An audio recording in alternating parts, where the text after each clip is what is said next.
This podcast is sponsored by nobody.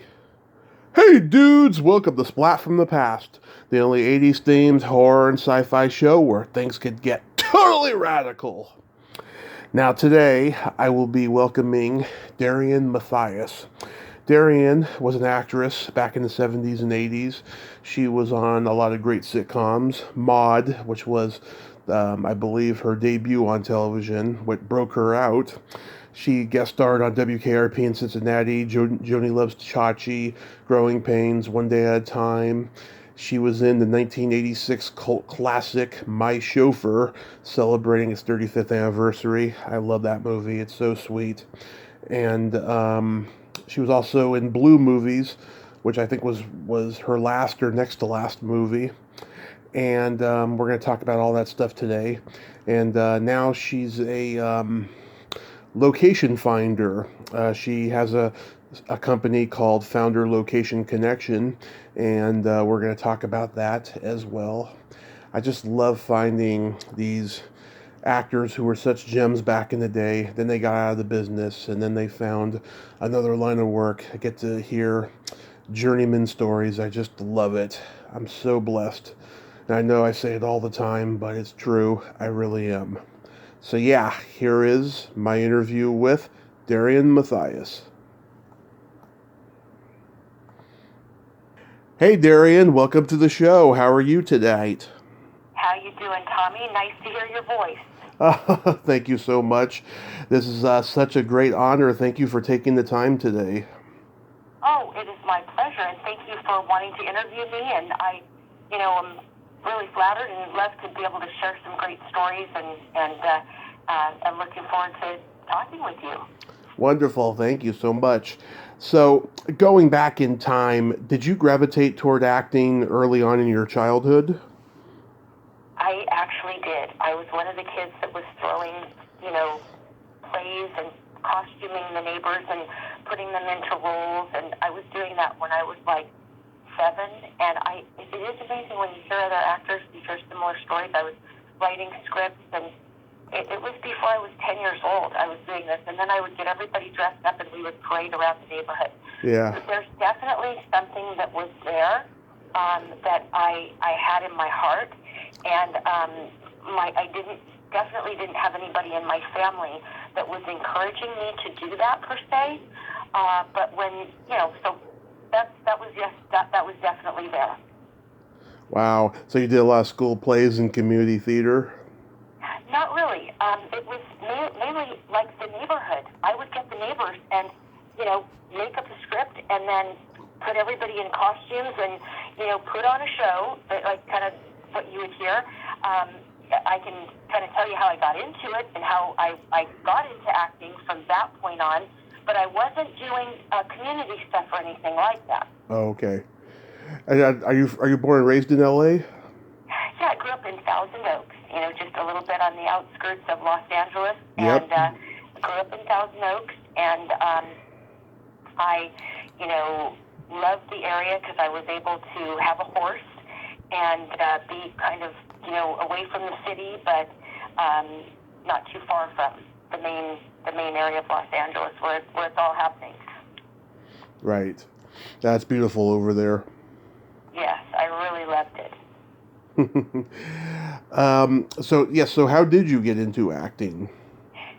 So here's how the story goes. I was very much into riding horses, Mm-hmm. and very, I had a routine every day. I was, the only acting that I did was, in my neighborhood and putting on little shows. And I was raised by my grandparents, and my grandfather came home from work one day. Both my grandma and grandfather were big band musicians, singers. In all the big band era, that's what they did for a living. And when they raised me, they were retired. And he had a job that was, it happened to be in Santa Monica at McDonnell Douglas. And it was, they're working. And he came home and he said, somebody talked to me about an acting coach.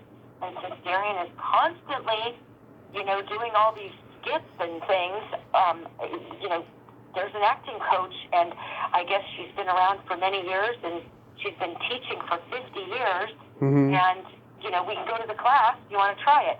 And so I was just so thrilled. And her name was Lois Auer.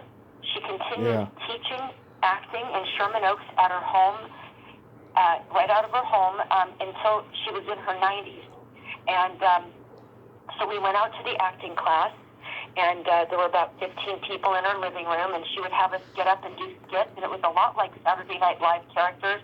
She would say, do somebody from real life, and we would just go into character mode. At this time, I was about 12. And we would also read scripts.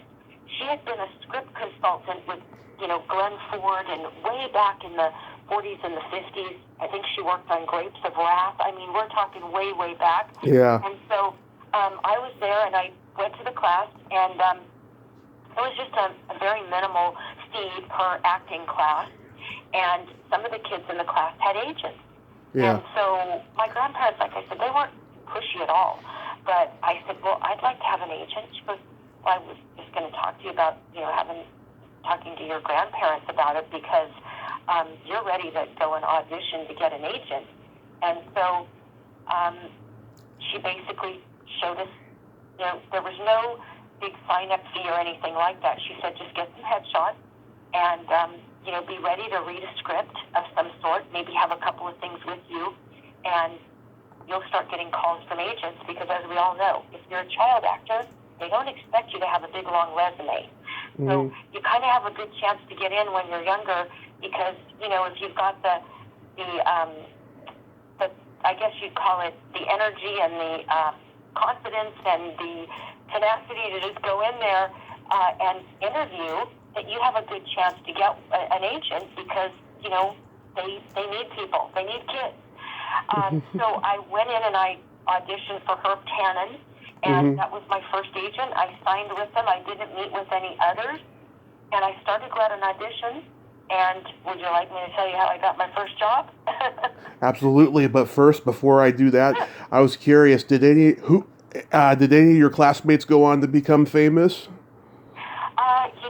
I remember we had Walter Mondale's daughter in our class. And wow. I know that he was running for, I believe he was, in politics, obviously. And so she was in the class. Good question. Let me think who else was in there. Mm-hmm. I believe it was Robbie Reese. Robbie Rist, I know him. Robbie Rist. Thank you. Robbie Rist. Yeah. And he wasn't, and I'll tell you, there were different classes going on, but I'll tell you another coach that as I got older, in my early 20s, whose class I was in, and I will give you a laundry list of famous people. I think I know who. In class. Are you talking about Peggy Fury? I actually took a couple of classes with Peggy, but I was with Alan Rich, the character actor, Alan Rich. I love him. Oh, he's great. Yeah. Yes. So that came later, and I'll get back to that if I may, because I will just tell you, from that little acting class, I went on auditions for 2 years without getting anything. And so I say this to many people, I went through a really great lesson, and that is what to do when you don't win. And that's a really good lesson for kids. And so, going in and auditioning and not getting the job is sometimes the best training. Mm-hmm. It teaches you how to go in and take a risk. It teaches you not to be afraid to fall, and also to kind of get a little bit more thick skin so you can do that. So I was able to, 2 years, and after 2 years of auditioning, the thrill of my life came when I got to audition for Norman Lear for the TV show Maude. Right. And they had been interviewing kids girls on the East Coast as well as the West Coast. And I went into the reading room. It was so thrilling. And I got to meet Norman Lear and all the writers. And I got to meet, I believe, let's see, it may have been, I believe Rob Reiner was in the room as well, because at that time, All in the Family was filming right next door. Right. And because he was wanting to direct and write, they were letting him try other roles, so he was coming in on the casting. And I want to remember, very often, there were 10 or 15 people in the room, and a lot of them happened to be older gentlemen that were writers or producers, because back in the day, there just happened to be more men. Yeah. So I wasn't afraid. I think because I was raised by my grandparents, my grandfather was a musician, and he had lots of great friends of all different types of backgrounds and so forth. And I was just very comfortable with older people. I wasn't scared. And so I went in there and I did the script and read the script, and I made them laugh. And they just, I literally had one audition for that one. And the funny line happened to be something like this. I talked to B. Arthur, and my name is on the show. It's Sam, and she goes ahead and says that her grandson can have Sam spend the night. Well, come to find out, I come to the door, and I'm not Sam, I'm really Samantha, but Sam for short. So she's in a dilemma because now she said yes to letting me spend the night with her, 12-year-old son, Philip, and that was kind of the joke. We were completely best friends. That's the way the script was written. We were innocent, boy-girl, good friends. The show dealt with a lot of unique, controversial things for its time. And so I went in, and my line to her was, she said, "Can you step out of the room while I talk to my grandson? Go in here, close the door." And then I came back out, and she goes, "Did you hear what we were saying?" And I said, something to do with, well, your voice carried right over the TV. And she said, TV? And I said, yeah, I was watching The World at War. So it was some, really loud TV show because she had a very, very loud voice. A funny little note is when I got the part and my agent told me that I had landed my first role, I said to her, I'm so excited. I'm really excited. I'm not afraid or anything. But I said, I am afraid of one thing. And she said, what's that? I said, B. Arthur. B. Arthur was kind of a, very domineering, outspoken character. Oh, yeah. I said, I'm just kind of afraid of B. Arthur. And so my agent and I had a lovely Australian lady that was my agent with this fabulous accent. Oh, darling, don't worry. She had I'm not good at an Australian accent. But anyway, she said, oh, she's going to love you. But because of my acting coach, Lois Auer, really teaching me how to be professional and to mind my business, keep my head down, stay humble, and don't get in anyone's way.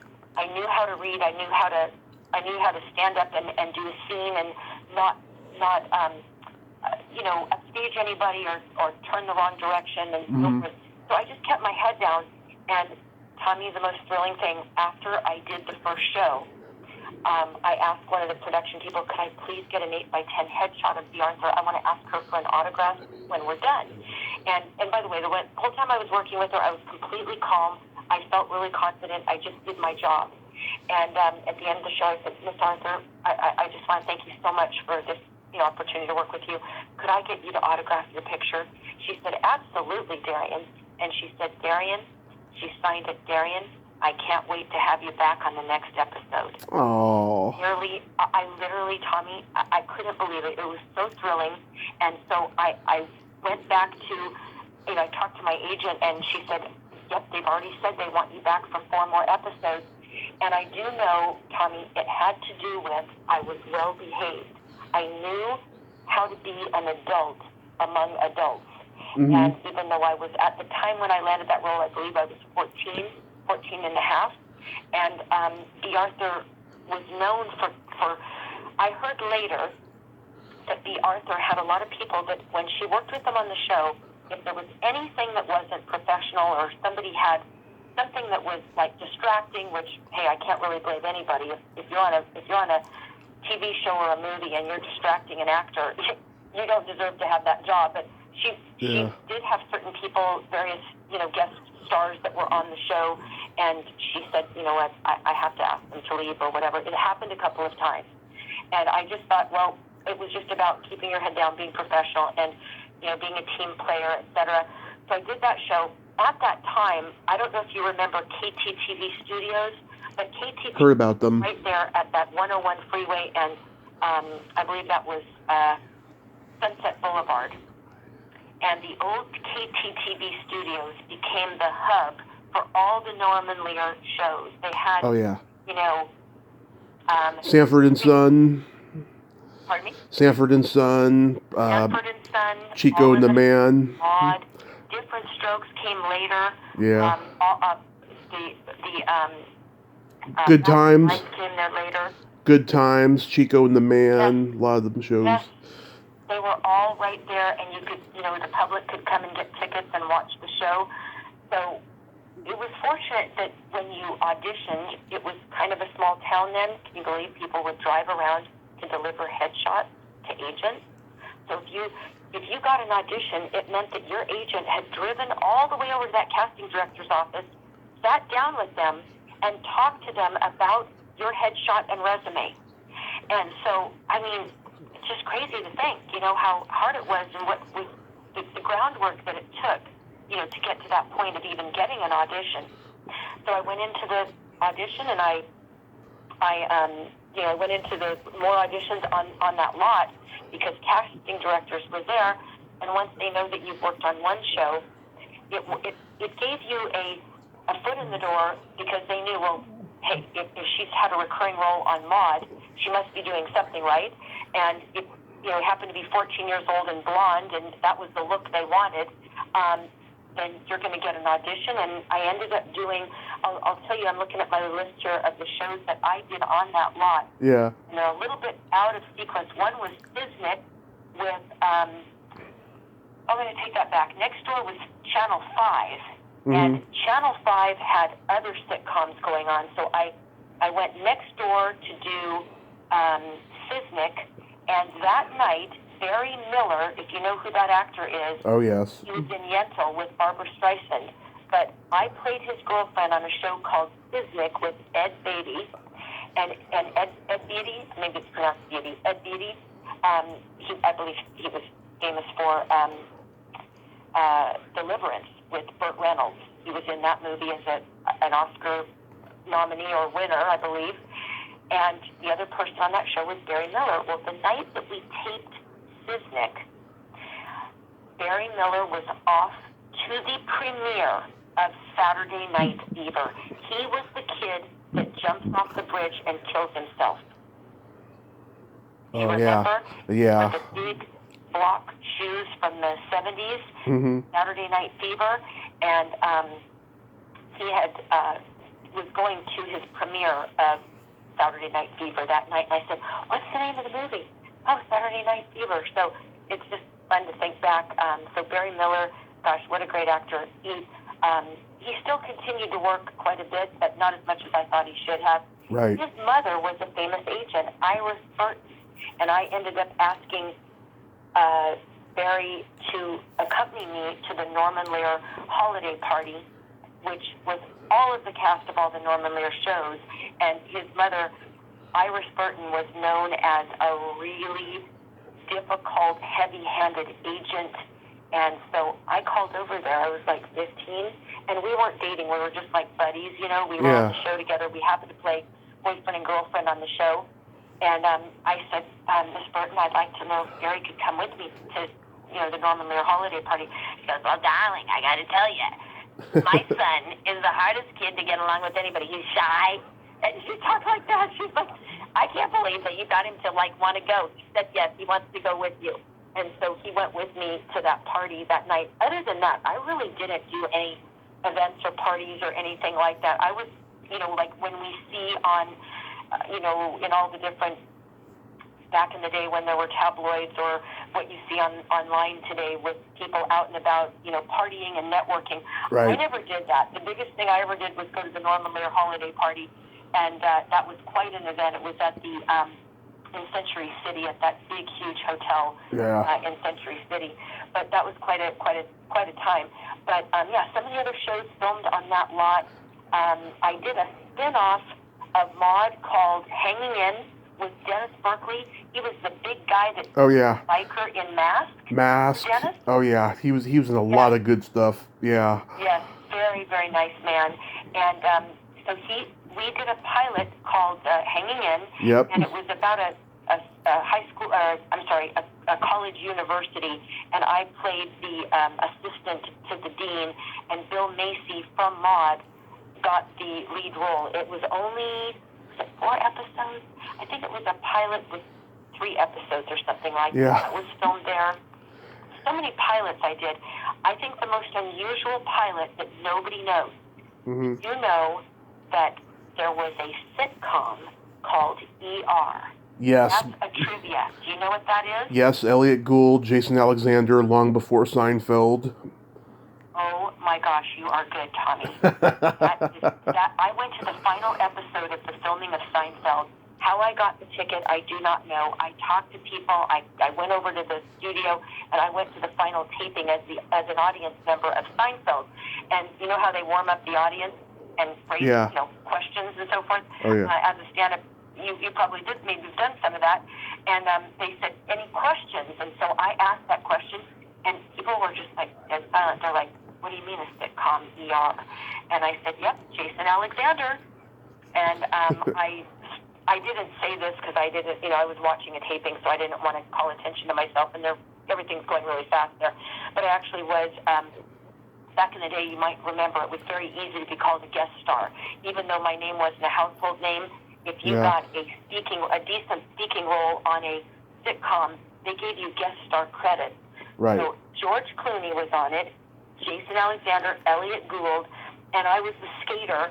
I was a girl that was roller skating, and I'm in the ER room, and I was an ice skater or something, and it was just a funny little exchange with Elliot Gould, and it was the pilot, so that was filmed there as well. I also did the spin-off. I did like 10 pilots. It's amazing. Yeah. Spin-off of One Day at a Time, which was Pat Harrington's series, and the story was, he goes off to be a fix-it man at a penny arcade in what is the New Jersey? What is the big place there where they have the carnival that's set up? So it was a sitcom about that, and they had I was an aspiring actress that wanted to go to Hollywood, and so we did the spin-off of that was called, what was the name of the show? It was just an episode called Another Man's Shoes, and I think that's what the name of the pilot was. I'm trying to remember, but Pat Harrington was the lead on that. And gosh, looking here at some of these credits. Twilight Theater with Steve Martin and Lily Tomlin, produced by Lily Tomlin. Ooh. That was filmed right at a high school, a vacant high school, right at the CBS television studios. Is that still there? I wonder. Right off of Melrose. Remember where you would go to be on all the game shows?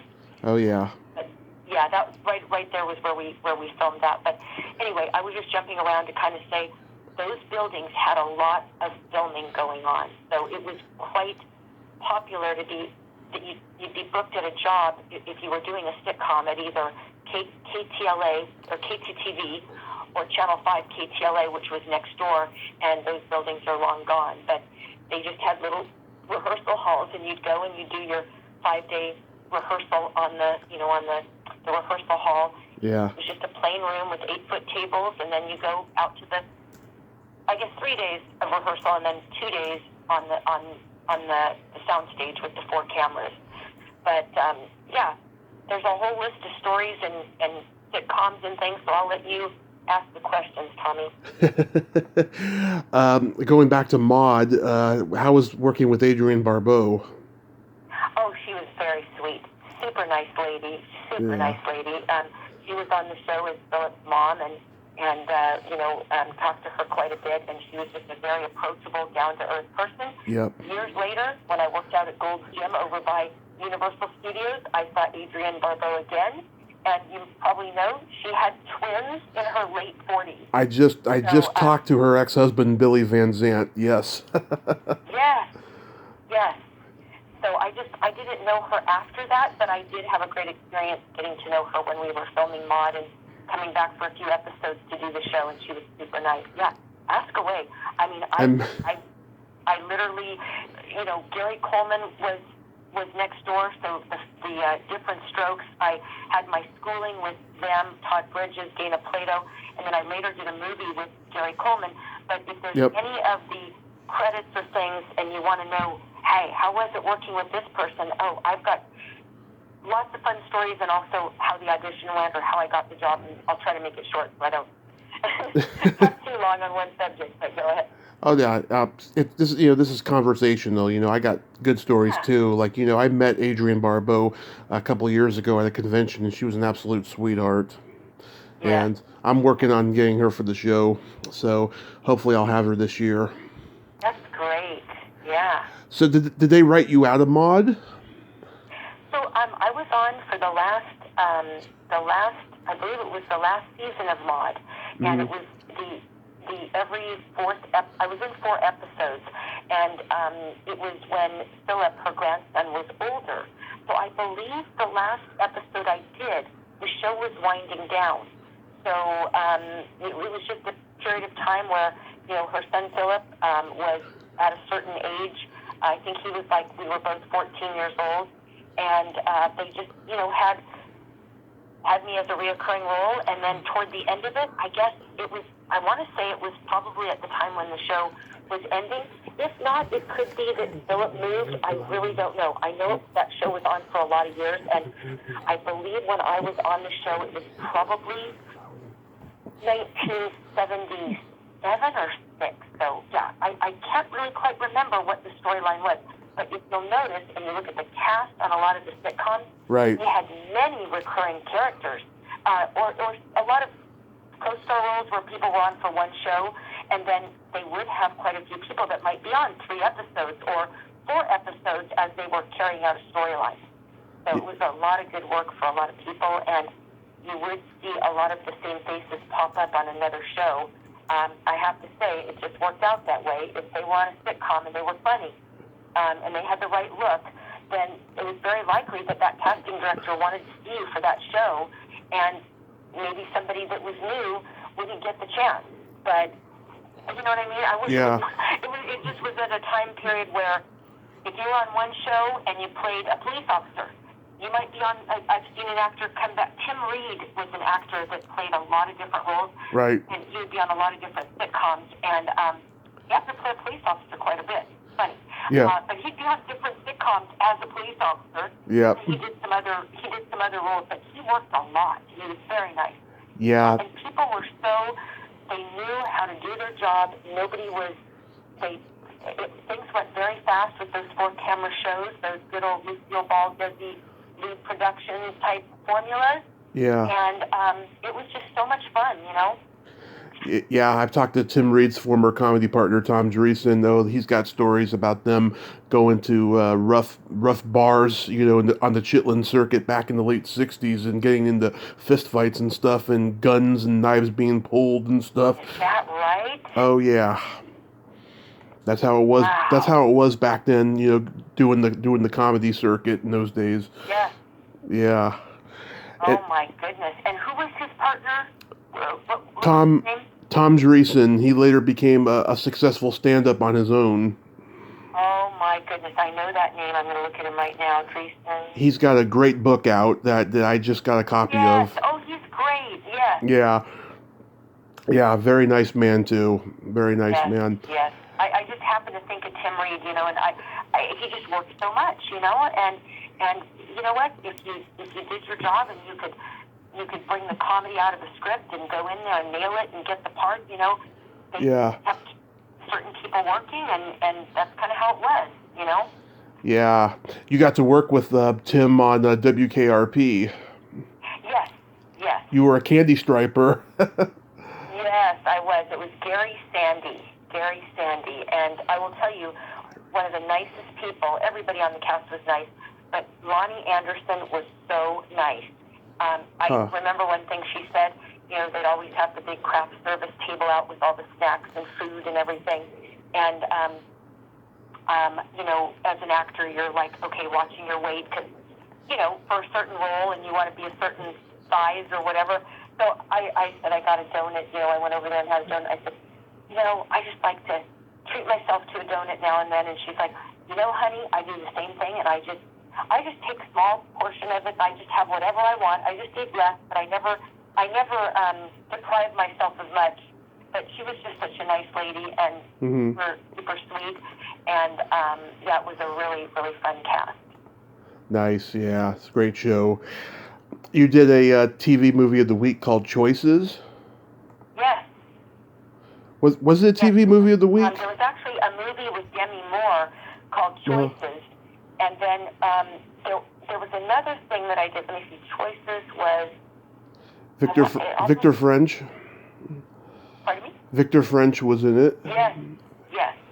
So Choices, unbelievable story. I know what I was getting it mixed up with. A Perfect Match was another movie that it was. I was getting those two mixed up. So Choices was Demi Moore's first role, and the other amazing stars that were in that. Oh, Mel directed it. I just talked to Mel. I love him. Who's that? Mel Damsky, the director. Yes. Yeah, I love him. For Choices, right? Mm-hmm. And it was amazing. Demi Moore, by the way, when I met her, very down-to-earth girl, but her voice, I said to her, I go, "Oh, it's so nice to meet you." And she goes, "Hi, I'm Demi Moore." And I said, "Oh, are you?" And I didn't mean this in any way. I was really serious. I go, Are you okay? Do you have a cold?" And I didn't mean it in any sarcastic way, of course. She goes, "No, this is just my voice." And I wondered if later she had some type of coaching or something, because her voice changed after this movie. But it was what I mean is, it was she almost always talked like that. Like every word she said, it was a really raspy voice. And I just thought that was, and of course it's a very awesome, unique voice too. But then later, her voice, I didn't hear that much. So I wondered if a voice coach, or she had some vocal coach or something, because her voice was really, really different. And and it's interesting. It changed after she started working more and more. Another amazing person in this movie, good old Mr. Haney from Green Acres. Oh, yeah. And so Pat Buttram, I believe was his name, right? Love him, yeah. Pat Buttram was in it. So when I got the role, I went in an audition, and they said, "You're going to play Demi Moore's cousin." Now, keep in mind, I'm blonde, but a lot of cousins don't look alike. And then as they said, they actually told me there, "Darian, you got this job." And I said, "Wow, thank you so much. By the way, we're going to be filming out in Simi Valley." I said, "Simi Valley?" So I grew up in Thousand Oaks, and then midway through junior high, we moved to Simi Valley, and I went to Simi High School. And so they said, "Yeah, we're shooting at Simi High School." So all of my friends were in the movie. Can you believe that? They were extras. Everybody from the high school and the football team signed up as now called background talent, not extras, background, and they were all in the movie. And so we're filming, and I happened to be on the gymnastics team in real life at Simi High, and I was also in my senior year. After 2 failed attempts, my senior year, I became a cheerleader for my final year there.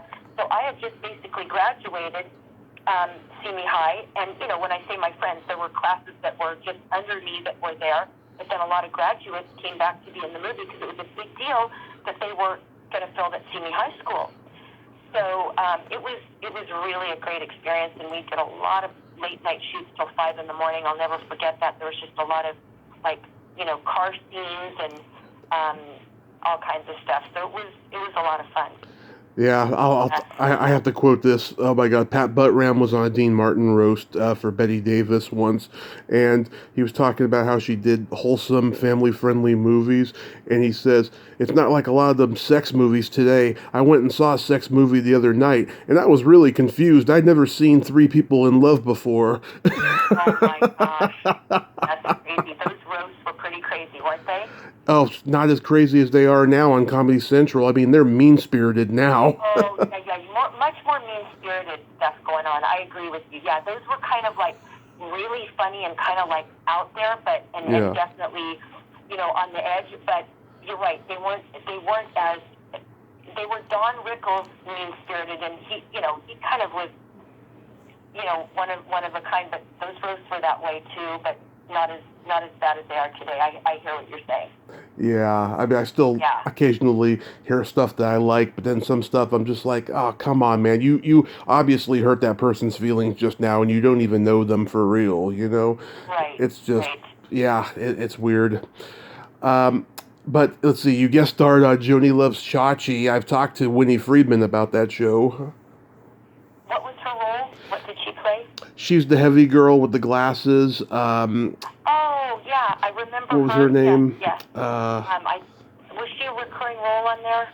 She was on the whole run. She played Annette Mastorelli. I just did one episode, and it was kind of a controversial episode because Scott Baio was in an art class, and he was the nude art model, and so he had a poster held up in front of him because he chickened out and decided not to do it, and it was like so pretty much like risque for sitcom that it was.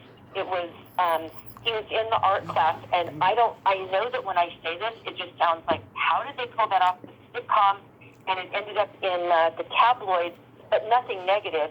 He was just, they got publicity from it. And I was a valley girl of some sort, and I had some lines in the classroom. Yeah. But I just remember that. I'm like, that's right. He had his socks on, and they were going to do like an art model, and then he's like, oh, I think I can't do this, or it was something of that sort. But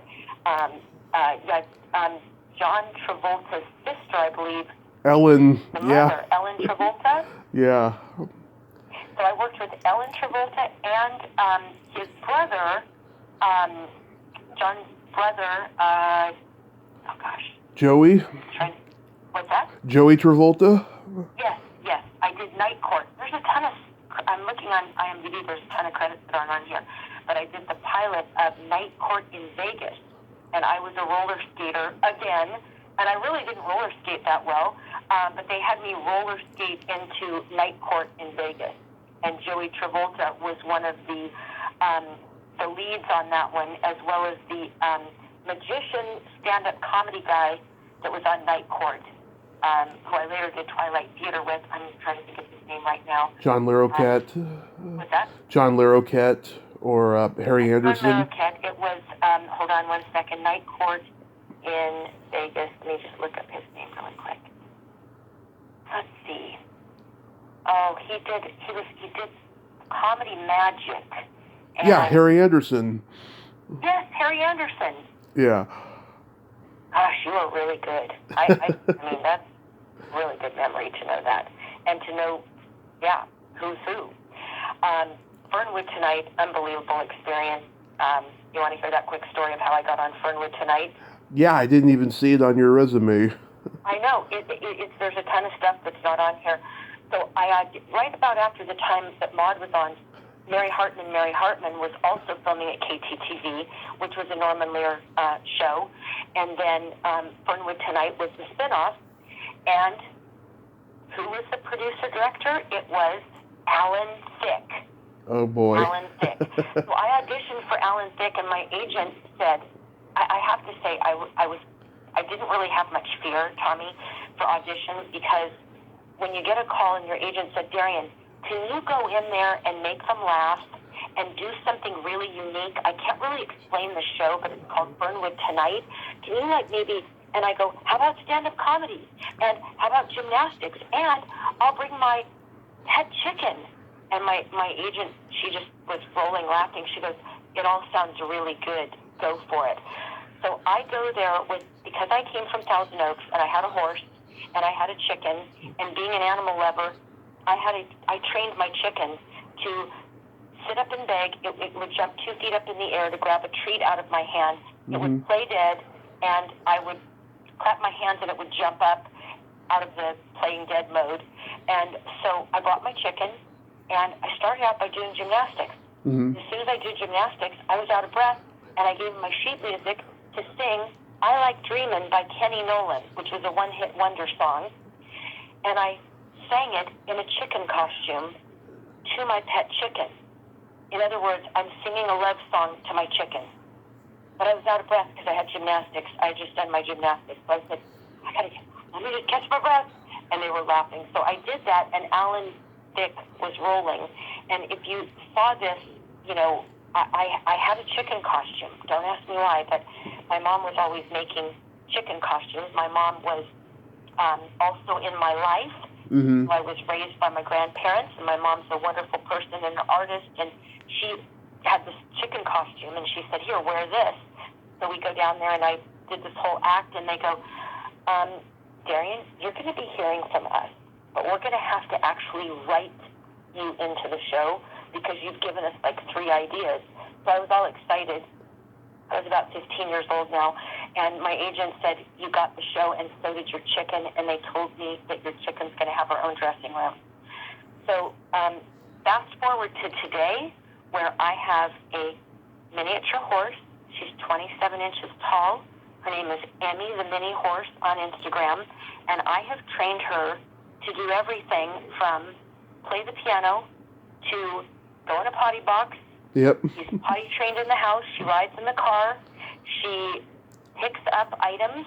She's also a service horse to help one of our family members. I say, Emmy, I need your help pick up. Or if anyone says that to her, she's only 18 months. I trained her most of this by the time she was 5 months. So it's amazing how when you love something and you love training animals, and then later in life, maybe you don't get to do it for a while, but come full circle, this little horse is such a blessing, Tommy, and she's going to be going out to hospitals to visit people and elder care facilities as well as a therapy horse.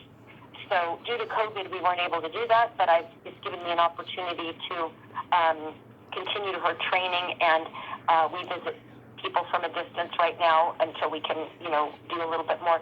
We did go out to a couple of movie sets recently and brought cupcakes to the crew, and we say we're bringing hugs to Hollywood. So that's our whole new chapter today, but I had to tie that in because I did have the animal training knack back then, and it fascinates me to train animals. And so I was able to do that with Kelly, my pet chicken. Aww. He was the star of Fernwood Tonight, yeah. And I sang this song, I Like Dreamin', and I was Sherry McCormick from the Fernwood Farmers Association, and I sit down on the couch, as everybody did that was on Fernwood Tonight, and prior, the show had cue cards, and it was scripted, but then they would tell you, go ahead and go off of the cue cards. Of course we had our lines memorized, but sometimes they would write subjects or lines last minute, a little bit like Saturday Night Live. So right before I went out onto the set in front of the live audience for the taping, because they were taping I want to say they were taping 2 shows a day for a half-hour sitcom. That's a lot in one day. Right. So I said to the director, I said, I think it was Alan. It had to be Alan Beck. Yeah.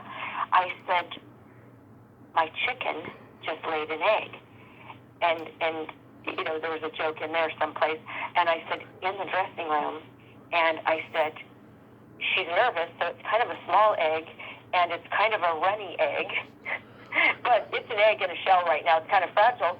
I said, it's kind of funny, isn't it? And Alan, it goes, go give it to Martin Mull in the middle of the scene and see what he does. And I said, okay. So midway through, I go, I forget what his character name was on Fernwood Tonight. Gosh, I knew it so well. I'm trying to think. I said, my chicken, besides playing dead, and I turn her over on her back, and she puts her feet up in the air, and she stays there, and then I clap my hands, and she wakes up. And I said, my chicken laid an egg for you. And I said, I have a gift for you. I have a gift for you. I didn't say egg. I have a gift for you. And I handed him the egg, and he said, it's an egg, and it's broken, and it ran all over my head. Let's put it in the candy dish here and spring it on some dumbbell. Hey, Jerry, would you like some candy? Remember Martin Mull, and God bless him, he just recently passed away. Fred Willard. Fred Willard, and I know his name so well, Fred Willard. And so that really happened, and it was pretty funny. So my little chicken was on Fernwood Tonight, but yeah, that was a great show. There's quite a few different. Let's see, Bay City Blues. That was a spinoff. Oh yeah. Yes, of Hill Street Blues. Stephen Bochco series. Yeah, and Michelle Green was on it. I've talked to her. Yes. I did another one, Bay City Blues. Okay, besides Bay City Blues for this shoot, I worked with Sharon Stone. Really? And she was on, let me look at the cast on that. So there was an ice cream scene, But I also, and the other guy that did the scene with me was in 30-something. He was the lead actor on 30-something. Oh gosh, Ken Olin? Yes, that's it. Gosh, that's so good that you know the names because they're right at the tip of my tongue. But yeah, so we did a scene, and guess who else played my boyfriend on Bay City Blues? Who is the famous guard from the Green Mile? Not the Shawshank Redemption, sorry. Clancy Brown. Clancy Brown, yeah.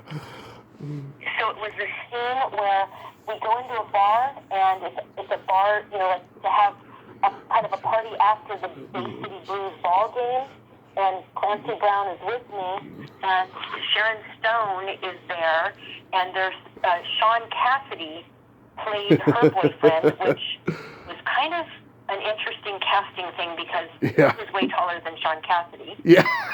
But there was some kind of a jealousy thing going on, and Clancy Brown walked in with me, and they get in a huge bar fight.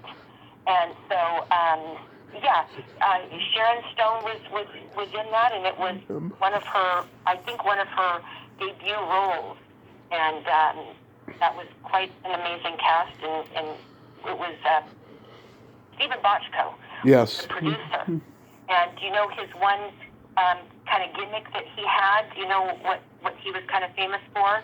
Yes, he liked to make a contradiction. He liked to give everyone something unconventional that you don't see in the regular mainstream, i.e., a kid doctor on Doogie Howser, or a kid detective. He was into the prodigy thing.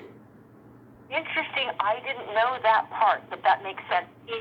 I guess you'd call it I'll tell you what it was. Wherever he went, he had a basketball in his hand. Oh, okay. I didn't know about that. Yeah. So if he was on a set, he had a basketball, and he would, he'd hit the basketball around, bounce the basketball. And when I auditioned for him, he had the basketball, and I met him years later, and I said, I'll never forget. You had a basketball. He goes, you really did work with me. You know what I mean? Yeah. I don't know, it was just an interesting little thing that it was kind of like his little habit that he had a basketball with him at all times. And that was at the lot right there in Studio City, right by Laurel Canyon and Ventura Boulevard, the shows that were done there. Mm-hmm. WKRP was done there. When I filmed WKRP, it was right there at the, I think that was CBS. That was also CBS Studios, but CBS Studio City. Yeah. The original Mary Tyler Moore, you may know, was filmed there as well. Yes. Yes.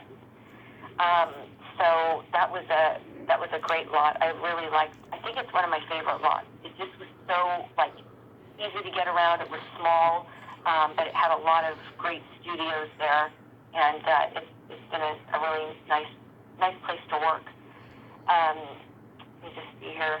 The kid with the 200 IQ is the Gary Coleman movie you mentioned before. Yes, that is amazing. And I'll tell you, for anyone out there that wonders sometimes how a part falls into your lap, yeah. This is a case where last minute call from my agent, Kari Michelson was the lead. Yeah. And playing next to Kari Michelson, that person was not available, or they didn't work out. I don't know what happened, but they needed a kind of a sidekick for Kari Michelson, and somebody that didn't look like Kari Michelson. At the time, Kari's hair was more brown, and my hair was very blonde, so I guess they figured we didn't look too much alike, and even though we were kind of like the same age range and so forth. Mm-hmm. So I go down there and read for the part, and they literally told me right there, you're going to start in 3 days. And, sometimes you think, well, I don't know, did I really deserve that one? Because somebody else, but it's this timing of things, I had many times where I had to audition 4 or 5 times for executives, and you'd go in and there were 30 people, and then 10, and then 5, and then you're down to the final 2. By the way, I was down to the final 2 as Sarah Jessica Parker's sidekick, but they wanted a girl that was heavy set. And my agent said, they think you're really funny, they love what you're doing, but they want you to play opposite Sarah Jessica Parker. And so my agent, I said, she goes, can you put some baggy clothes on? And I said, yeah, I'll even stuff my clothes. I don't care. I'll look fat. So I literally was wearing baggy jeans that were stuffed and a big baggy shirt and glasses. And the girl that got that role, we'd have to look that up to see who played that, but it was a character role, and the girl happened to be, more heavy set, whereas Sarah Jessica Parker is very, very, petite, and that's the way it is in acting. They're going to tell you physically what they want, and if you can't adapt to it, then, you're going to have to look heavier. So I got to read with Sarah Jessica Parker, and she was super fun and super bubbly, and we went down to the top brass, at least 5 or 6 rounds of callbacks, and I was in the final 2, and they went with a girl that was actually, a completely different type of more of a heavy set girl, and she had glasses and so forth. But it's so fun, there was a lot of heartache, believe me, but I'm very happy to say, Tommy, I never got into any drugs. I never had really bad depression over it, but I think because I was able to keep my friends. I went to school, I stayed in school. I'd go back to school as I was working. I was in sports. I have a really strong faith in God, and I believe that, God loves me anyway, even if whether I'm working or not working, and I had that faith that kept me going. And one of those people that was inspiring along the road was Lisa Whelchel. And I was on Facts of Life. Mm-hmm. So would you like to hear that? Yeah. Just one quick question about the man with the 200 IQ. Did you work with Clayton Rohner? I don't know who that is. Sorry? Yeah, he's been in movies like Just One of the Guys and April Fool's Day. I haven't seen Man with the Kid with the 200 IQ in a long time, so I couldn't tell you who he played in it. But I noticed that he was in it. Also, Harrison Page was in it too. Yes. Well, I'll tell you, this was a great cast. I can't even believe Gary Coleman was on dialysis. He had that in his trailer. He was getting treatments while he was working. And he was very positive. He wrote me a poem. I still have it. It's a long, huge page that he hand wrote out a poem to me. And I was also in school with him from time to time with the different shows that we were on. So he was a very sweet, sweet boy. And, he just was a really hardworking kid. Mm-hmm. And Corey Michelson was great. We had a good time together. It was really fun. Leslie Martinson was the director, and so it was a really cute movie. Bob Guillaume was lovely to work with, wonderful guy. Ozzie and Harriet Nelson was in this. Yeah. And I just remember sitting with her at lunch thinking, I cannot believe I'm with Harriet Nelson. This is like a historical moment in my life here to know, that Ozzie and Harriet, I'm having lunch with Harriet. So she was in that as well. But the crew was super accommodating to Gary because, he was in a lot of discomfort. Yeah. And so they would stop and let him, for instance, we were filming near an old train, a big locomotive train. And so they took a 2-hour break just to let Gary have some fun and go all over the train and climb all over it and kind of, just be a boy. And he had a good time while he was filming. He really did. So I know a lot of people were, what I saw with doing all the sitcoms that I've done and knowing everybody from the cast of Facts of Life to Different Strokes. Conrad Bain, an amazing person that was on Different Strokes. Mm-hmm. He wrote me a lovely letter because he was on Maude as well. But I have to say, as kids being on sitcoms, it was really quite the life. Nobody was, we had teachers, we had guards to make sure that we weren't overworked and things like that. But it was like very, very nice. Everyone was professional. You do your lines, you go in and do your schooling, you come back out to a live audience. It was like a dream. It was like going to Disneyland every day to go to work. So when I hear about things about, child actors and having such hard times afterwards, I think it's because it's so great when you're working, but when you're not working, it's a major downer. And if you haven't connected with your friends and don't have another life going on, it can be very depressing, and I think that's what happens. I was able to keep connected, and I didn't do series for 8 years back to back, and I think a lot of the kids that were on a series, let's say they were on it 3 years or 5 or 8 years, and then the series ends, and if they can't get work right away, they might have a really hard time functioning and getting back into society. Oh. I remember for myself, your resume does not mean a lot to the other world. If you're not in showbiz, I mean, if you're in showbiz, great if you have a resume with credits. But if you wanted to go out there to try to get another job, they're pretty much going to laugh at you if you show them your actor's resume, you know? Yeah. So it can be a hard transition. But anyway, I was just going to say facts of life, but it's okay, whatever you want to. Oh, no, I just wanted to reiterate there. Yeah, I have interviewed, 1,100 plus people in the last 4 years. Wow.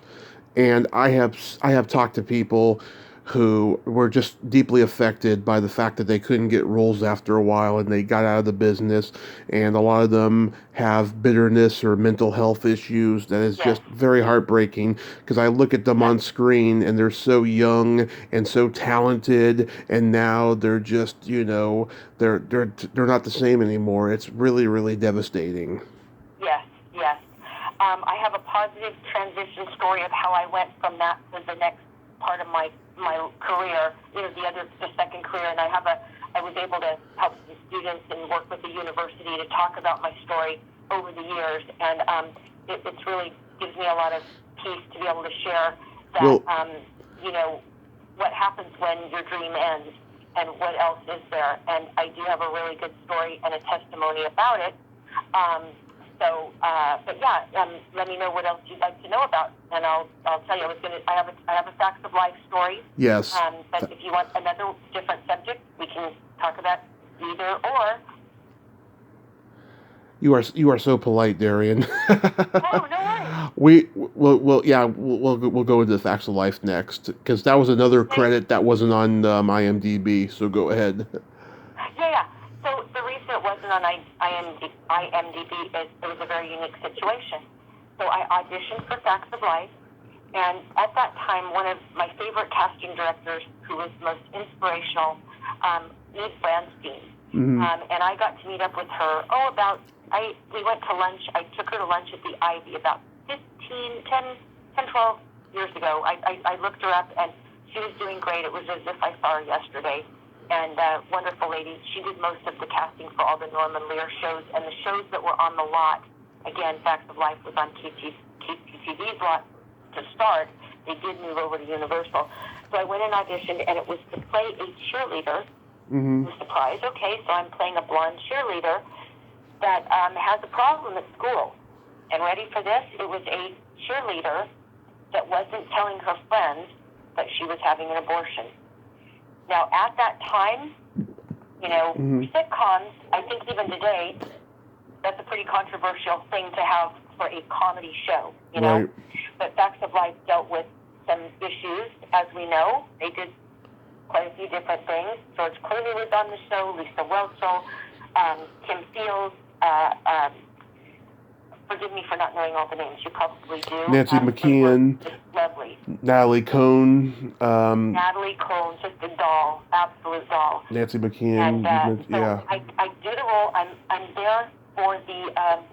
I got the job. I'm there. We're doing our rehearsal This was actually now at over at Universal, where they had their soundstage. They had moved from KTTV. Yeah. And so I'm in rehearsal, and we did the read-through, and, for a sitcom to have that topic, it was a tricky thing to then have laughter in there and also have the drama. So we're doing it for people out there that don't know. When you do a sitcom, you may know this, Tommy, you rehearse, 2 or 3 days on a soundstage, on usually like a very kind of plain room, not a soundstage. It's a rehearsal hall, that's the word.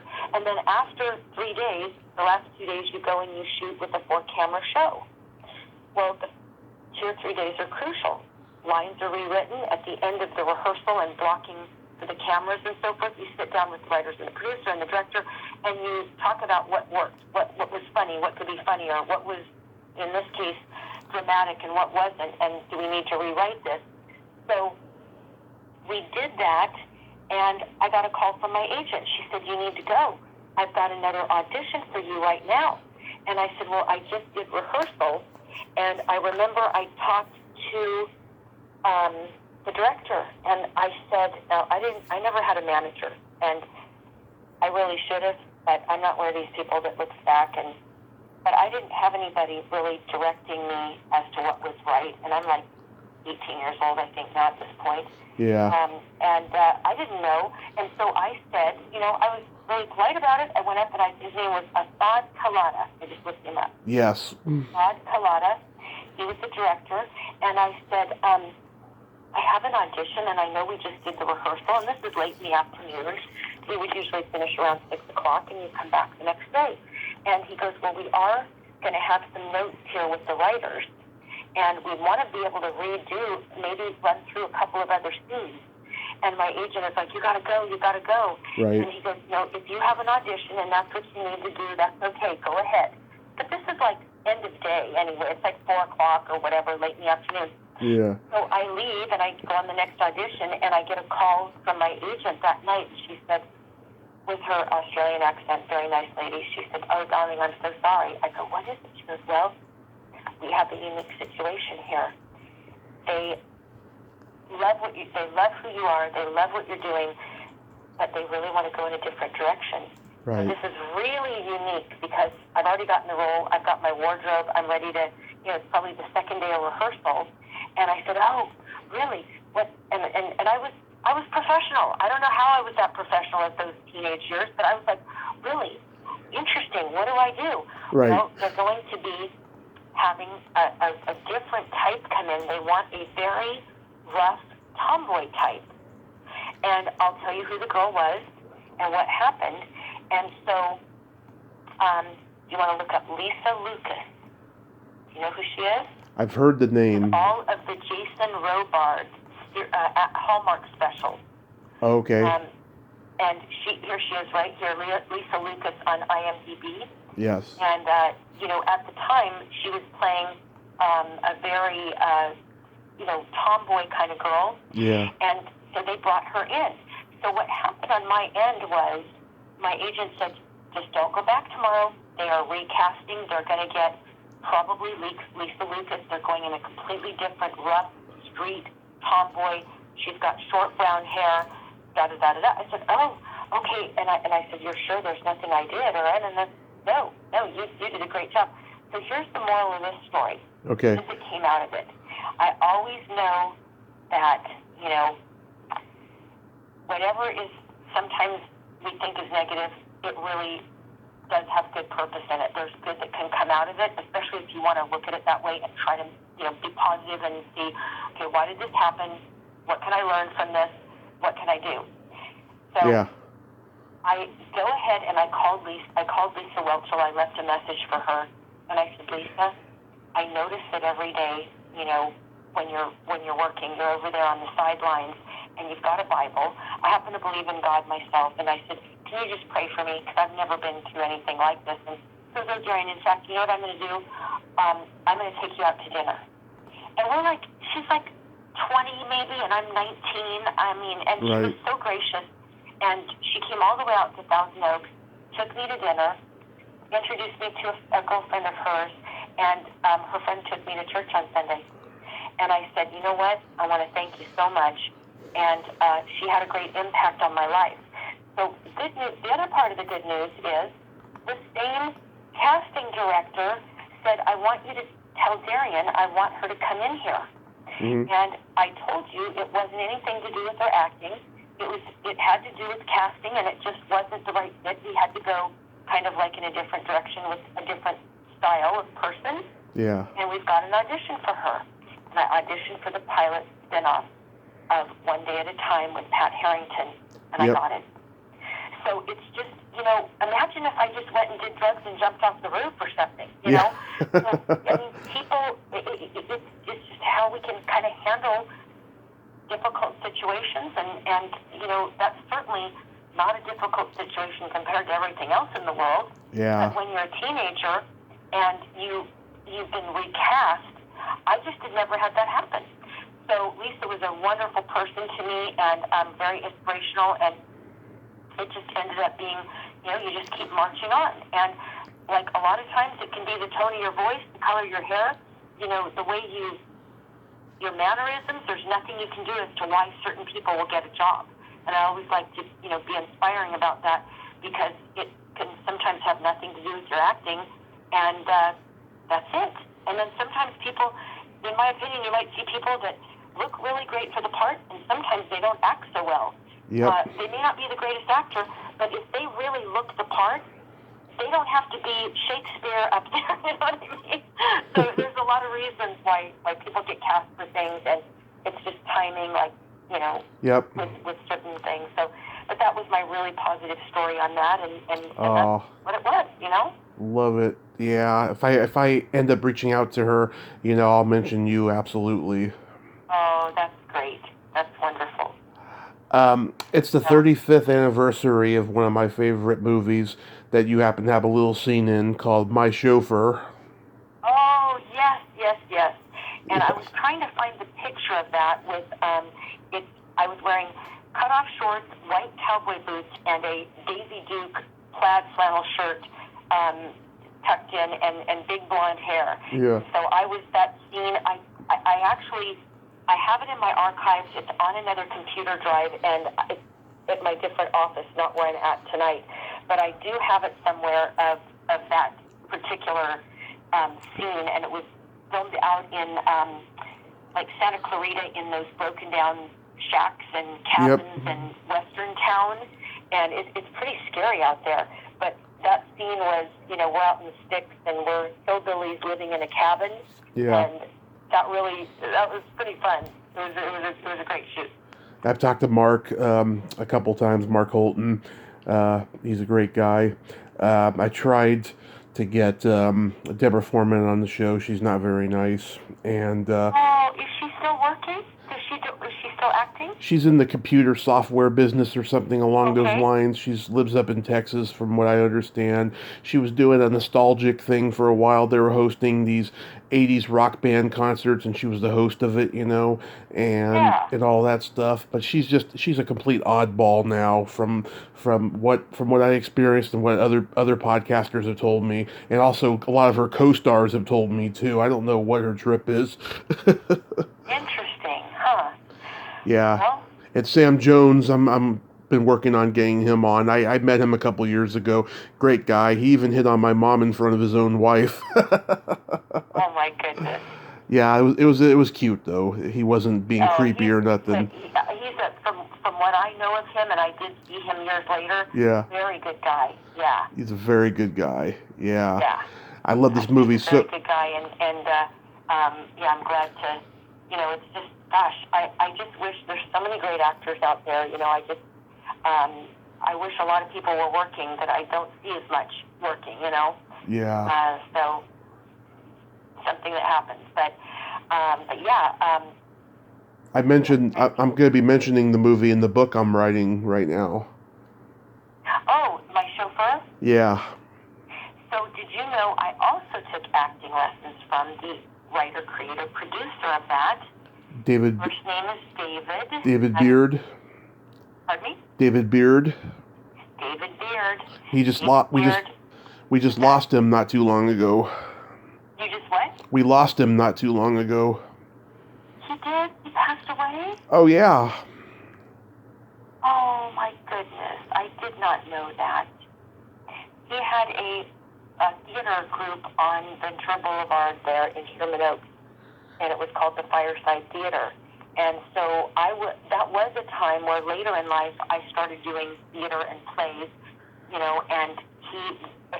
kind of when you're doing sitcoms, it's almost like a play, because you got the live audience and it's a similar kind of format, so I kind of did things in reverse. But later on in my early 20s, I auditioned for him, and you had to audition to get in, and he was on, he had a theater, and then from that theater, he had us, he said, I want you to, read for my movie, My Chauffeur. But I did not know that, gosh, he was a young guy. He wasn't that old, I believe. Yeah, I think he had something. I don't know what. I don't know if it was COVID, but he had something and he just passed. Yeah. Oh my goodness, I'm so sorry to hear that. But yeah, so I did do that movie, and Penn and Teller. I mean, gosh, there's some That was one of the quite a most few, bizarre cameos in the history of film. The isn't it? the fact that Teller's an Arab and Penn is a street hustler who's taking all his money, teaching him how to play cards in a limo. That is just so fucking weird. I know, isn't that? Yeah. It is. It is so weird. I just remembered that. Yeah, I didn't really, but yeah, it's an interesting thing. But I gotta tell you. So I gotta tell you the truth. You sent me that picture of you and Kurt Cameron, right? yes, One of the getting into the growing pains episode now. I'll tell you, I don't like Kurt Cameron because of that right wing nut job stuff he's doing, with the anti-mask thing, and also my friend Julie McCullough, she got fired from the show because of his religious beliefs and the fact that she was in Playboy. And so that's why I said when you sent me that picture, I was like, okay, what else do you got? oh, okay, yeah. Well, I have to say this. This is my view on it is that when Kirk Cameron was doing the show, he was a young guy, Yeah. and the producers, directors wanted him to start moving in with the girlfriend and sleeping with the girlfriend and getting pregnant and things like that, and really having him turn in a different direction. I happen to be somebody that is a family values person, and in my opinion, because he was carrying the show and he was the star of the show, he then became the executive producer of the show. And he had that right to do that because he basically, was owning the show, and he said, I'm not going to do that. So everybody's got a right to have their opinion. Everybody has their views and their values, and what their morals are can be different than the next guy. But I want to say that, in my opinion, I'm very glad that Kirk Cameron stood up for that, because we do have a young audience. We do have impressionable young people that are watching television, and I don't like to see them just have the first thing in their mind is that, when you get a girlfriend, you move in with them, and that's going to be the sitcom story that, you can, just, get a girl pregnant, and then, they're going to make that into the storyline, and that was going to be the direction they wanted to go. They wanted him to get into a lot of trouble. And I think we need more shows that show kids morals and values and things like that. And again, that's my opinion, that's my view, and I'm definitely not somebody with my head in the sand. I love slice-of-life films. I believe they need to be made. Segue and to tell you who I am is that I own a location agency, and I started it because I believe it was, for me, a way to have a second career when doors were starting to close in my early 20s, and I didn't want to always rely on acting. And I segue in this to say that I don't have my head in the sand. I'm not somebody that just because I have family values and that's my heart, that I am not, my eyes aren't wide open and I don't love all people of all walks of life. So I own a location agency, and I represent over 1,000 homes for TV and film shoots, and I just booked the private estate for American Gigolo. So, I'm a very diverse person in the way that I work with people, with my friendships, and all of that. But that's just my opinion when it comes to, I think kids do need a show that models things for them to not grow up overnight and to have some kind of,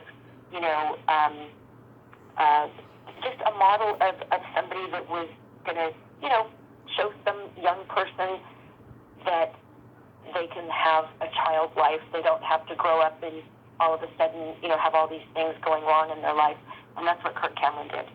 So, segueing into the next part is that I was able to start a company, and I worked 3 retail jobs, Tommy, to put a shingle up and have a small little office on Ventura Boulevard, and started a location agency where I put homes in the movies. And I had a real estate license at the time, and back in that time, back in 1991 when I started the company, it was a really hard time for real estate because real estate interest rates went up to 24%. People were losing their homes. They couldn't sell. They couldn't buy.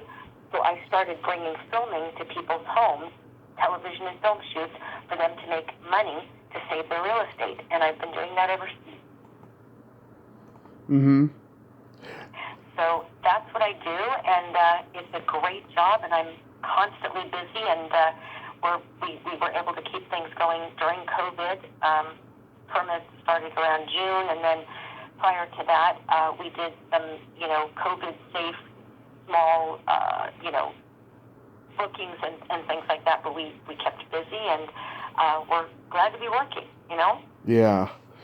Is it fun, rewarding? Do you miss acting at all?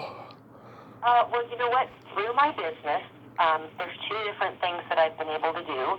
One is through my business, I've had some little interviews here and there. We did a part of our business, besides booking homes for television and filming, is we book them for corporate events. We've done some award shows and things like that. So I've done some little segments talking about events and production. I paid my dues by coordinating weddings and events from 25 years ago, and so I have that experience as well. So we've done little segment shows, that I've been able to talk about what I do, and the other thing for me is that even though the acting career, with all those credits, Tommy, you'd think, why didn't one of those pilots take off, or why didn't one of these shows last for 5 or 6 years, or, I could have, should have, would have, wish I had a manager maybe that would have taken where my career was at to move me to the next level. But I don't really live that way. I think of those things logically, but I don't live in any type of regret. For me, it was a wonderful. It wasn't overnight to go from acting to having my own business, but I definitely know that if one dream closes, there is another dream out there. Mm-hmm. I believe God makes us, that we're all unique and special, and that He has purpose, and that everything we do, He's got purpose for us, even if it's not the dream job that we wanted to keep having, whether it be acting or whatever. And I remember when I started the real estate, and I was still going on auditions, right? Mm-hmm. And then I'm like, oh, this is perfect. I've got a real estate career, and I can go out there and audition. But then the market, and the real estate market, after about me doing that for about 3 years or so, it just started to collapse. And people in the real estate industry in my office, people were literally sobbing at their desks, and offices were closing. And I was about 23 at the time, and a phone call came in, as real estate offices have. Calls come in because we didn't have the internet back then, and it was a TV show wanting a location manager, wanting a location for the TV show, and nobody wanted to deal with it. And I said, well, I'll take the call. And I talked to the guy, and I said, let's meet for coffee. I'd love to help you. So I sat down, and I said, you're a location manager. I said, I've been on set my whole life.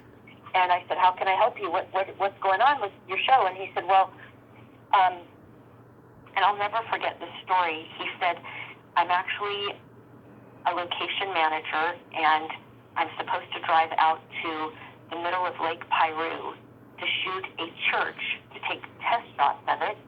And I need to get out there, and I've got 5 other things to do in the valley. And he said, Darian, I'm newly sober. And he said, as you can see, I'm still going through the withdrawals. And here I am at lunch, and his hands are shaking. And he said, I just need help. And I said, well, I've got access to the MLS, and let me try to find a location for you.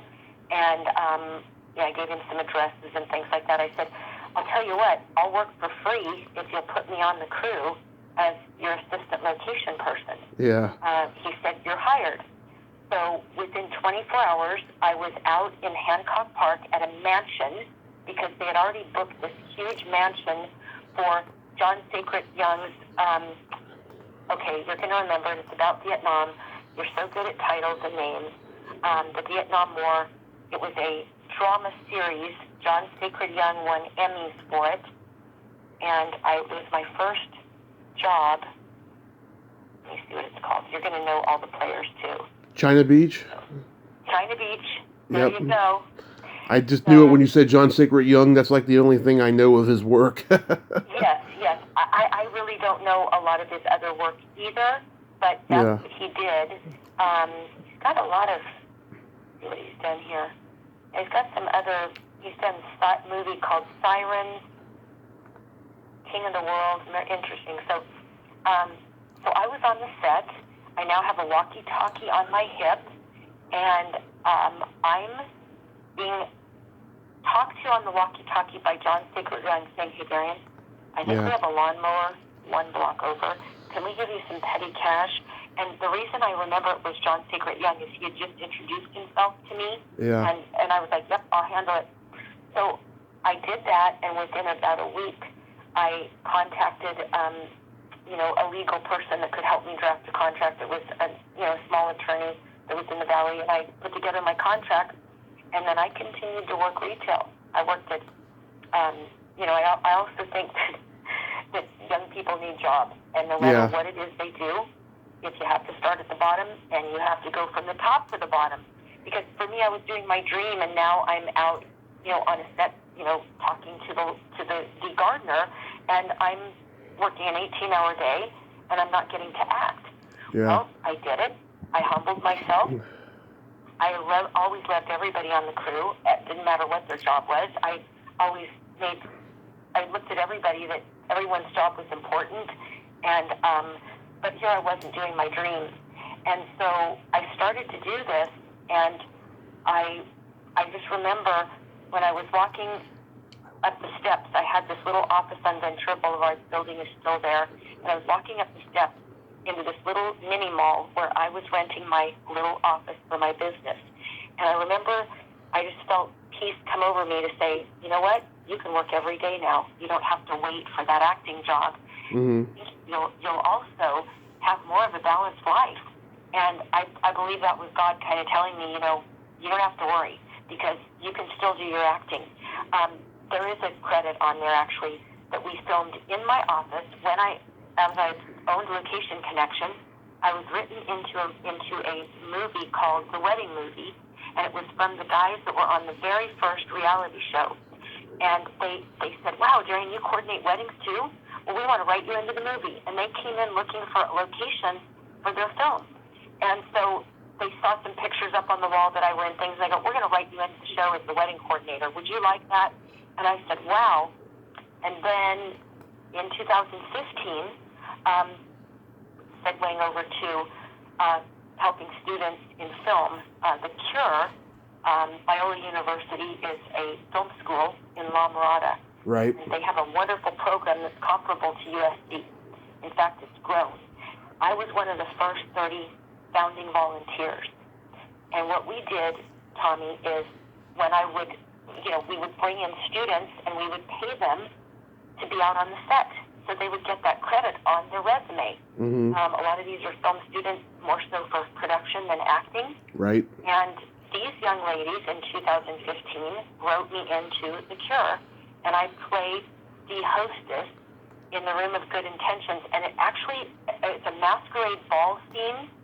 And my homeowner's daughter auditioned for it. I got her the audition, and she got the lead role.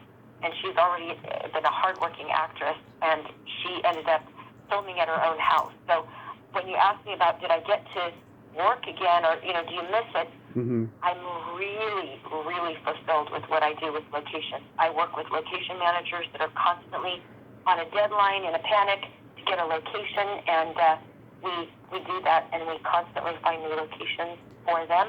Mm-hmm. And through it, I've had some fun little gigs along the way, but you know what?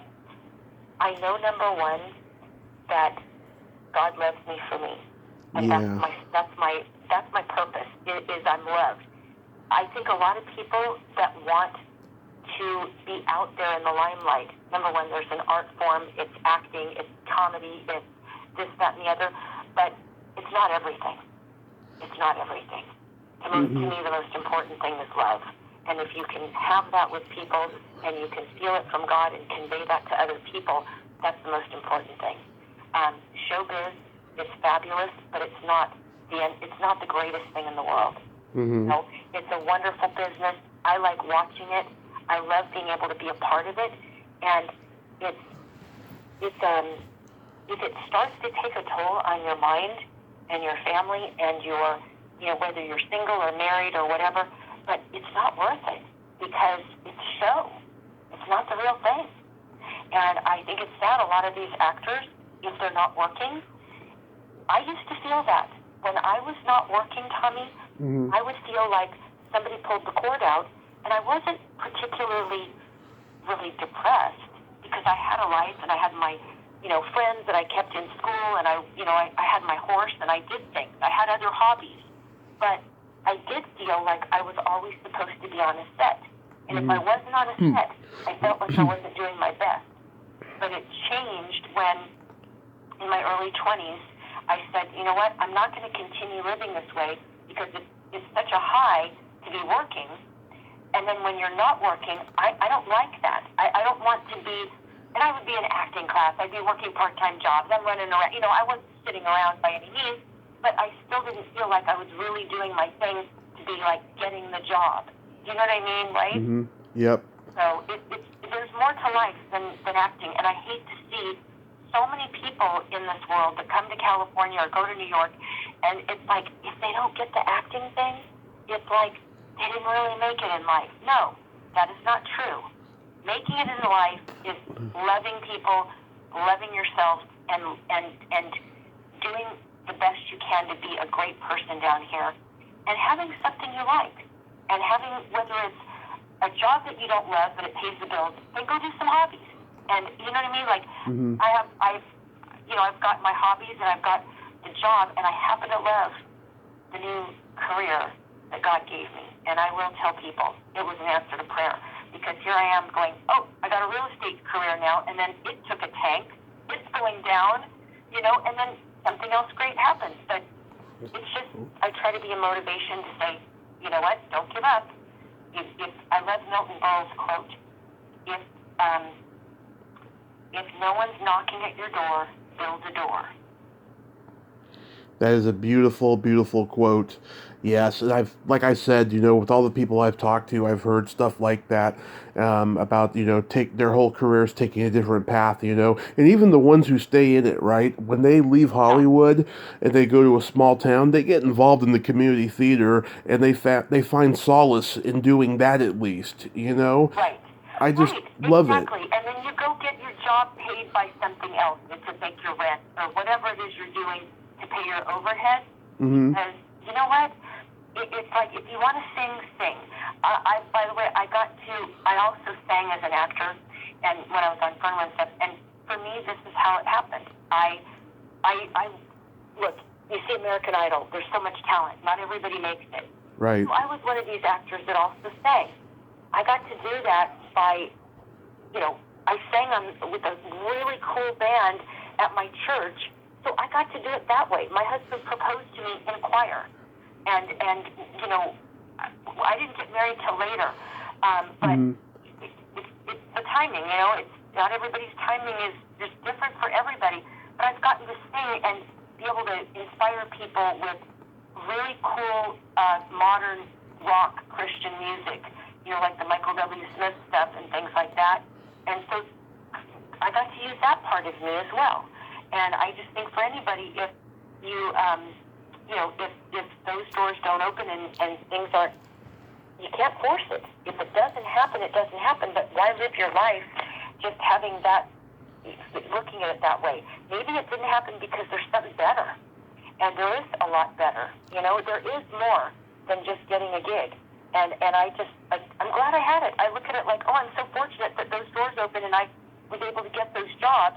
And that happened. But it's really flattering that you would want to talk to me and have it, like, we tell you the stories, Yeah. It was really amazing. It was awesome. And I'm grateful that as a child I didn't have a downturn. But again, I knew there was more in life than acting, and I knew that I was more important to God than just being on a hit show. Because, unfortunately, as you probably know, if you're on a hit show, you're really important to people in the industry. If suddenly you don't have a show, it's very, very common that people will not give you the time of day. Yep. And I see it at parties because part of the things that I do is we find locations for the film and television industry. And, you can see sometimes if somebody is not, like, on a hit series, people don't maybe give as much attention, and it's like, it's a business side, but it's also, not a very happy side for who are your real friends, who really cares about you. It is a business, and it is a show. We got to remember that, and not take it personally. Exactly. Here's a question I love asking. Sure. Did you ever audition for anything that became super iconic and you were really disappointed you didn't get it? I definitely was upset about not getting the role next to Jessica Parker as her best friend. Mm-hmm. And I can remember there were times on certain parts, that was one of them, it was called Square Pegs. Oh, yes. Square Pegs was her first series. Yep. I was really sad that I didn't get that. And then I was really sad that I was recast on Facts of Life, and yet those people put me back on another show, which was really great, and so forth. And then, gosh, I'm trying to, I know, let me think. It was one that I didn't even really know what I was auditioning for that I'm glad I didn't get was Pretty Baby, which was up against Brooke Shields. Brooke Shields, yeah. Remember my agent saying, there's a model actress out there, and she is gorgeous, and her name is Brooke, and she'll be at the audition. They're saying that she's going to be the lead, but they are seeing other people, and so it was interesting to I was right there when those things were happening, but I can just remember that was a pretty big thing with Square Pegs. There was another movie that I screen tested for with, who's George C. Scott. Mm-hmm. I actually, he was at the audition, George C. Scott, and it was Paul Schrader, who I think, wasn't he the director of American Gigolo? Yes, you're talking about Hardcore, right? Hardcore, yep. Yeah. Yep, I know that movie. You know it all. And Paul Schrader, and then Hardcore, gosh, these guys are still... George C. Scott, Peter Boyle. Mm-hmm. And I can't even remember, Hardcore. Yeah, I can't even remember, but I did screen test in a huge sound studio like they did in the olden days, like way before me, back in the 30s and the 40s. Uh-huh. This was in the mid-70s. Yeah. And I read, and it was a very odd audition, and I didn't completely understand it, but, and I'm trying to think if I even saw the movie. It was very, very odd. So I'm really glad that I didn't get that, because it was I was upset that I didn't get it because it was George C. Scott. But then after I saw it, I was like, because a lot of times they wouldn't give you the whole script. They then had to start giving you the whole script. But there were times when they didn't, Yeah.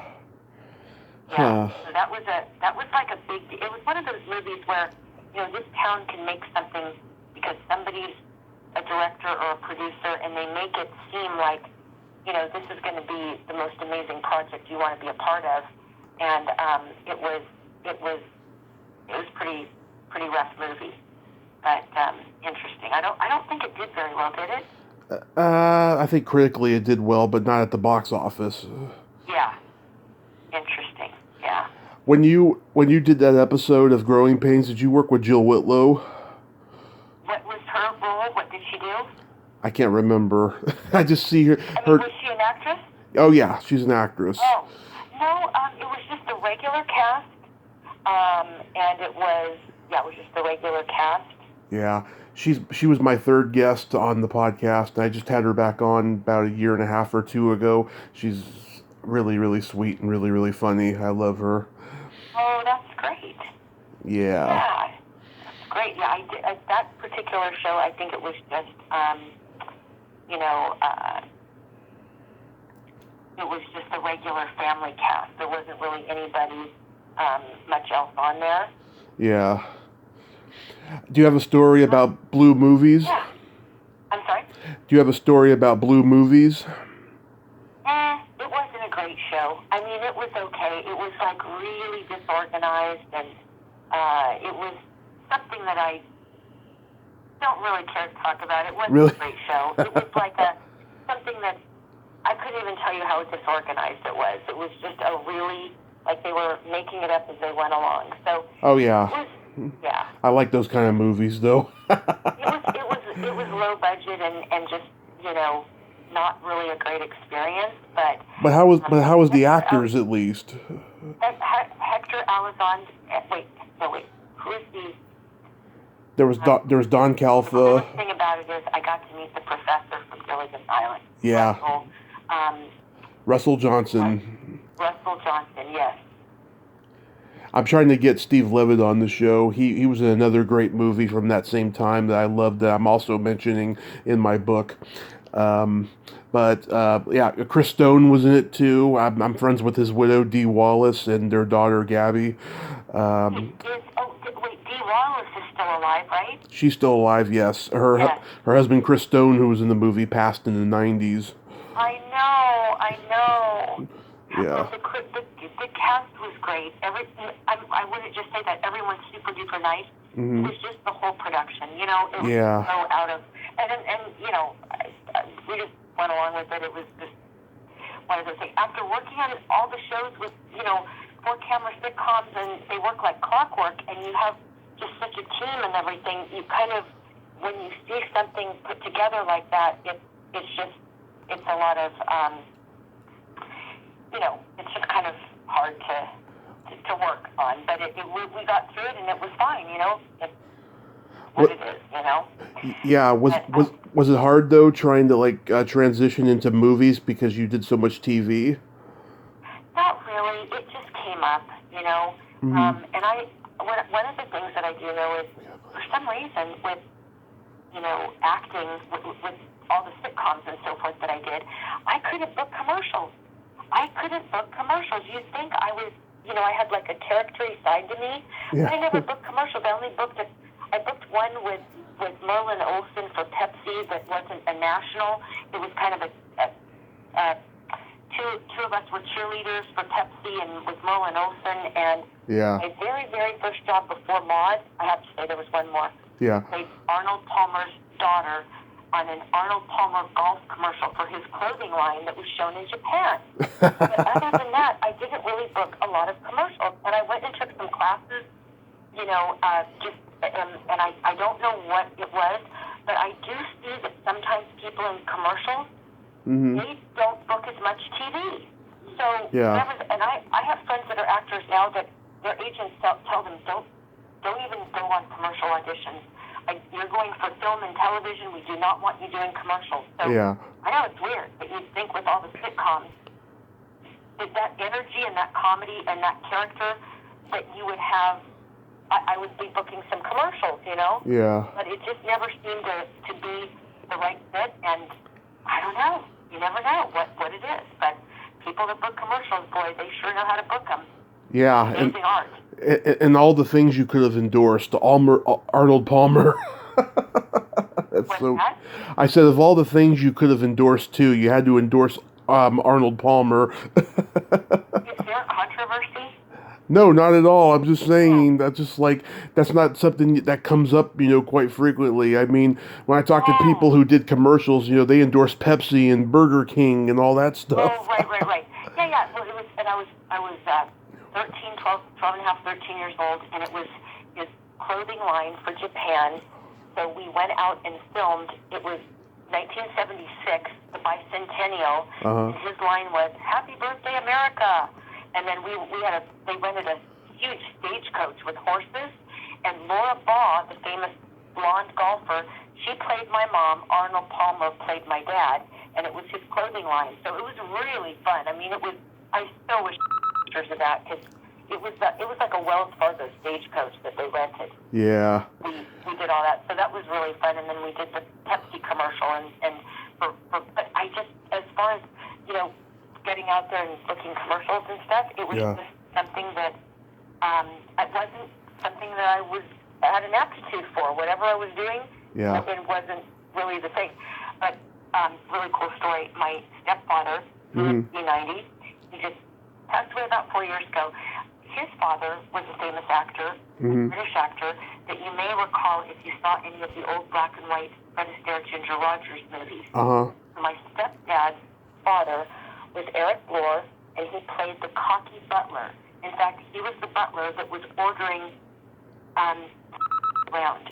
He had a British accent. He was rather tall and a bald head, and it would be Fred Astaire, Ginger Rogers. He's done over 100 movies, and he wasn't a subservient butler. He was the cocky butler that told everybody what they needed to do. So if you type in Eric Lear, you'll see him. So my stepdad is his son, the same name, Eric Lear Jr., looks exactly like him. My mom married him, and they were married 40 years. And so about 10 years ago, I got a call through my location agency. He said, we're casting, besides during the location, we're casting real people. Right. And I said, oh, okay. Can you do that? And I'm like, okay, why not? Sure. I'm thinking any of my actor friends, maybe I'll get him a gig. He said, we are looking for somebody that looks like a CPA, and we need a senior, a really unique guy that's a senior citizen.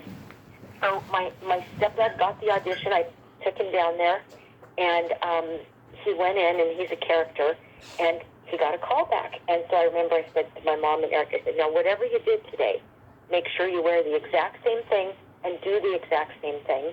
And he showed me a script, and there was a lot of ad-libbing and things like that.